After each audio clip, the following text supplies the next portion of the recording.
सरस्वती की उपस्थिति में बरघाट विधानसभा में आयोजित इस महत्वपूर्ण बैठक में उपस्थित बरघाट के लोकप्रिय पूर्व विधायक, जुझारू विधायक और ऑल टाइम अवेलेबल विधायक अर्जुन सिंह काकोड़िया जी, हमारे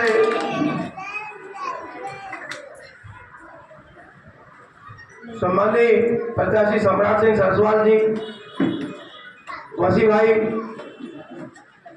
बालाघाट से हमारे बीच रेल संघर्ष समिति के अध्यक्ष और कांग्रेस के वरिष्ठ नेता भाई अनूप सिंह बैस जी, मेरे बड़े भाई इंदर जैन जी, बालाघाट जिला कांग्रेस कमेटी के कार्यवाहक अध्यक्ष भाई राजा सोनी जी, यहाँ उपस्थित हमारे प्रदेश गोमुख एवं घुमक्कर जाति प्रकोष्ठ के मध्य प्रदेश के अध्यक्ष भाई देवी सिंह चौहान जी, ब्लॉक कांग्रेस कमेटी गंगेरवा के अध्यक्ष भाई साहब, जितने भी भारतीय जनता पार्टी या फासिस्टवादी ताकतों के खिलाफ जितनी भी पार्टियां हैं, जितनी भी उनके खिलाफ विचार जाने की पार्टियां हैं, वो सब मिलकर भारतीय जनता पार्टी के खिलाफ इस बार चुनाव लड़ रही।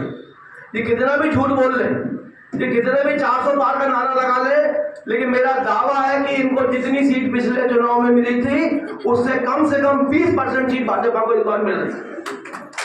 आप बिल्कुल क्या मानना, कितना ही झूठ बोल रहे हैं, क्योंकि पिछली बार इनको मिली थी। और दक्षिण भारत में 130 सीटें हैं लोकसभा की, जिसमें से कर्नाटक में 25 और तेलंगाना में 4 सीट इनको मिली थी। तेलंगाना में उस समय बीआरएस की सरकार थी और कर्नाटक में बीजेपी की सरकार थी। आज दोनों जगह सरकारें कांग्रेस की हैं।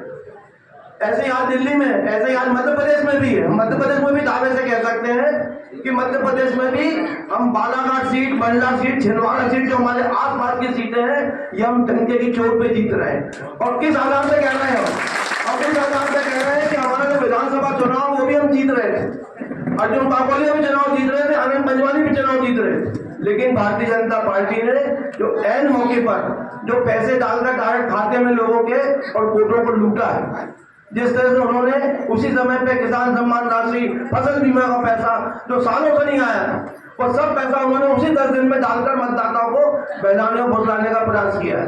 और जब आप लोग अच्छे से मालूम, जितने भी बरघाट की हमारी महिलाओं में कांग्रेस से कार्यकर्ता है कि कांग्रेस ने ही नारी सम्मान योजना लेकर आई थी कि हम अपनी महिलाओं को 1000 रुपये महीना देंगे, लेकिन भारतीय जनता पार्टी क्योंकि सत्ता में थी, उन्होंने 1250 कह दिया और कह दिया कि 1250 से हम 3000 रुपये तक देंगे, लेकिन 1250 से 1251 हुए क्या आज तक हुए क्या?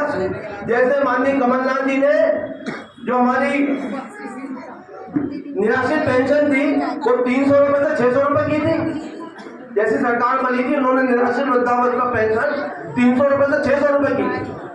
उनका वादा था कि हम 1000 रुपये तक ले जाएंगे, लेकिन भारतीय जनता पार्टी की सरकार उसके बाद 4 साल रही, लेकिन 600 रुपये में 10 रुपये जोड़ी क्या? आज तो उतने दे रही 610 रुपये, 600 मिल रहे सबको। तो ये ऐसी सरकारें हैं जिन्होंने आज तक पार्टी के लिए कुछ नहीं किया। सबसे पहली बार जब चुनाव आया, जैसे ये तो पैसे डायरेक्ट जा ही रहे थे, लेकिन फिर आ गए मोदी जी गारंटी लेकर सिवनी में सभा किए कि ये मोदी की गारंटी है कि मैं गेहूं 2700 रुपये में और धान 2100 रुपये में खरीदूंगा। बोला था कि नहीं बोला था? बोला था।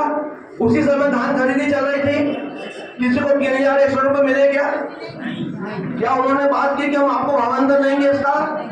बोले था वो तो चुनाव के समय की बात है, गेहूं में देंगे। अब गेहूं 2700 रुपये खरीदने की बात आ रही है, गेहूं कितने में खरीद रहे हैं? 2275 रुपये में, और वहां भी बहुत से तुमको 2275 के पैसे मिल रहे हैं, बोनस का आपका पता नहीं। इसी तरह से लाडली बहना में पहले सबके नाम जोड़ दिए।